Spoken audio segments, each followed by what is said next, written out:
नमस्कार, सलाम और जूले। मैं हूं सोनम वांगचुक लद्दाख से। आप में से कुछ लोग हमें जानते होंगे हमारे शिक्षा सुधार के कामों के बारे में, या फिर पर्यावरण के काम में आइस स्तूपा, आर्टिफिशियल ग्लेशियर जैसे कामों के लिए, या फिर आई लिव सिंपली जैसे ग्लोबल मूवमेंट्स जो कि सादा जीवन अपनाकर क्लाइमेट चेंज को रोकने के लिए लोगों को प्रेरित करती है। मगर दोस्तों, आज मैं इन चीज़ों के बारे में नहीं बल्कि आप लोगों को एक बहुत ही ज़रूरी संदेश देने के लिए आया हूं, जो कि चीन और भारत के बीच अभी जो टकराव और तनाव की स्थिति बनी है, इसके बारे में आपकी क्या जिम्मेदारी है। मैं लद्दाख में हूं और आप देख रहे हैं सिंधु नदी को बहते हुए यहाँ, और वो जो पहाड़ियाँ हैं उनके पीछे नुब्रा और चांगतांग के वो इलाके हैं जहाँ पर ये तनाव बढ़ता जा रहा है। हजारों सैनिक वहाँ ले जाए जा चुके हैं। सुनने में आया है चीनी वायुसेना के जहाज भी वहाँ तैनात किए गए हैं, और एक घंटे पहले भारतीय वायुसेना के जहाज भी मेरे ऊपर मंडरा रहे थे। सामान्यतः जब सीमा पर तनाव होता है तो हम आप जैसे नागरिक ये सोचकर सो जाते हैं रात को कि सैनिक इसका जवाब दे देंगे। मगर मैं आज आप लोगों को ये ज़रूरी बात बताना चाहता हूं कि इस बार सिर्फ सैनिक जवाब नहीं, दो तरफा जवाब हो और उसमें नागरिक जवाब भी हो। तो आप जैसे नागरिक दिल्ली, मुंबई और बेंगलोर और अनेक शहरों से क्या कर सकते हैं इसमें, ये समझने के लिए पहले हमें समझनी होगी चीन की ये हरकत और वो ऐसा क्यों कर रहा है। आपने देखा होगा कि ये सिर्फ भारत के साथ नहीं हो रहा है, बल्कि पिछले कई हफ्तों से चीन ये दक्षिण चीनी सागर में वियतनाम, ताइवान और अब हांगकांग के साथ भी छेड़खानी कर रहा है। और मेरा ये विश्लेषण है कि वो ये सब किसी देश के साथ दुश्मनी के वजह से ज़्यादा अपने अंदर की समस्याओं को सुलझाने के लिए कर रहा है।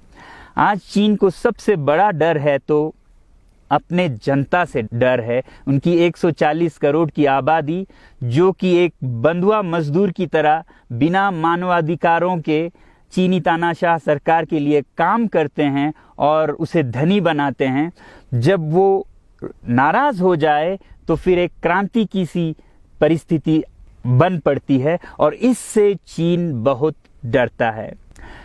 आज कोरोना के प्रकोप के बाद चीन में फैक्ट्रियां बंद हैं, एक्सपोर्ट्स बंद हैं और बेरोजगारी 20% तक बढ़ चुकी है। लोग बहुत नाराज हैं, क्रांति हो सकती है, तख्ता पलट हो सकता है। इसीलिए चीन पड़ोसियों से दुश्मनी करके अपनी जनता को अपने साथ जोड़ने में लगा हुआ है, और ये पहली बार नहीं कर रहा है। 1962 में जब भारत के साथ जंग की तो वो जंग भी उसने अपने जनता को संभालने के लिए की थी। तब 4 साल का अकाल और भूखमरी हुई थी, और इससे ध्यान हटाने के लिए ये जंग की थी।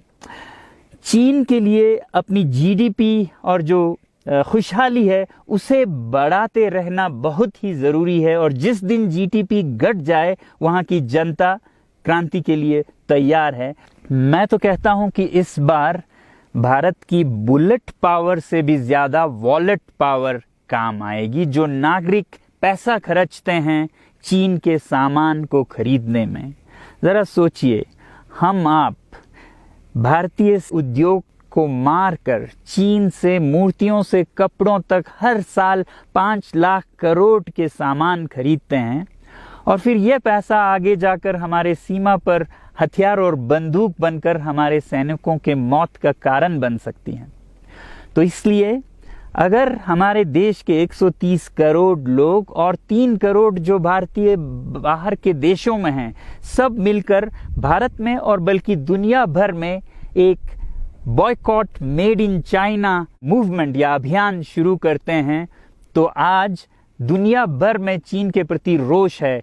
हो सकता है कि सारी दुनिया साथ आए और इतने बड़े स्तर पर चीनी व्यापार का बॉयकॉट हो कि चीन को जिसका सबसे बड़ा डर था वही हो, यानी कि उसकी अर्थव्यवस्था डगमगाए और उसकी जनता रोष में आए, विरोध और तख्ता पलट। और अगर हम ऐसा नहीं करते हैं तो कितनी बदनसीबी की बात होगी भारत के लिए, ज़रा सोचिए। एक तरफ हमारे सेना सीमा पर जंग लड़ रही होगी और दूसरी तरफ हम आप चीनी सामान, मोबाइल से लेके कंप्यूटर्स, कपड़ों से लेके खिलौनों तक को खरीद कर उनकी सेना को पैसा भेज रहे होंगे, चीन की सेना को। ये तो हुई हार्डवेयर की बात।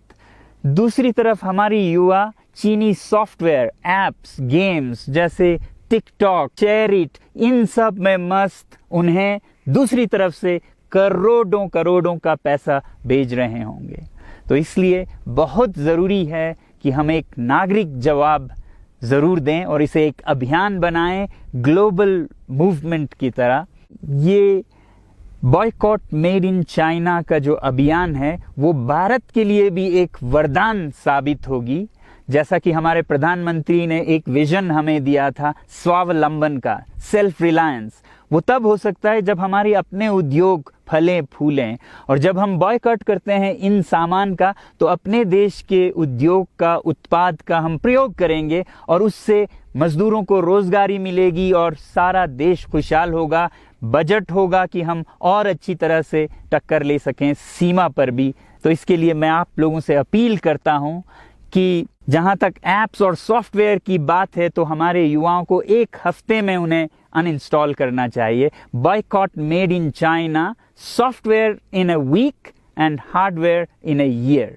क्योंकि साजो सामान के लिए वक्त लगेगा हमारे अपने देश से और बाहर से विकल्प निकलने तक, तो उसे हम 1 साल के अंदर कर सकते हैं। तो ये हम न सिर्फ अपना प्रतिज्ञा करें बल्कि 100 और लोगों को इसके बारे में समझाएं, शेयर करें सोशल मीडिया पर, और हमारी जो मीडिया है वो जनता तक, देश के कोने कोने तक पहुंचाए। और जैसे ही इसका असर दिखने लगेगा, इंटरनेट से ऐप्स लाखों में, करोड़ों में अनइंस्टॉल होंगे, तो चीन को संदेश साफ जाएगा और यही एक तरीका उसे मेज पर पहुंचा सकती है जहां पर की बातचीत हो शांति की। तो जाते जाते मैं ये बता दूं कि मैं क्या करने जा रहा हूं।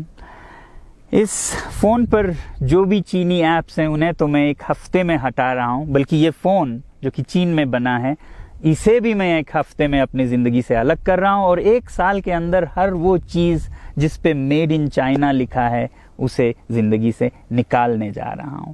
हमें चीन से, चीनी लोगों से कोई समस्या नहीं है, चीनी सरकार और उनकी रवैयों से समस्या है। जब तक चीन में परिवर्तन ना हो हमें ऐसा करना होगा। और आप लोगों से मैं अपील करता हूं कि आप अपने शहर में, अपने मोहल्ले में ऐसे इवेंट्स करें जहां लोग प्रतिज्ञाएं करें कि चीनी सामान का बहिष्कार करें जब तक चीन में परिवर्तन ना हो। और मैं सालों से कहता रहा हूं कि 21वीं सदी में देश के लिए जान देने की नहीं बल्कि जिंदगी देने की ज़रूरत है। लद्दाख में बढ़ते हुए ये देश के लिए जान देने का कारोबार बहुत देखा, और जहां एक तरफ मैं सलाम करता हूं उन लोगों के लिए, उन लोगों को जिन्होंने देश के लिए जान दिया, मगर इस 21वीं सदी में मेरा ख्याल है कि देश के लिए जान देने की नहीं, जिंदगी देने की ज़रूरत है।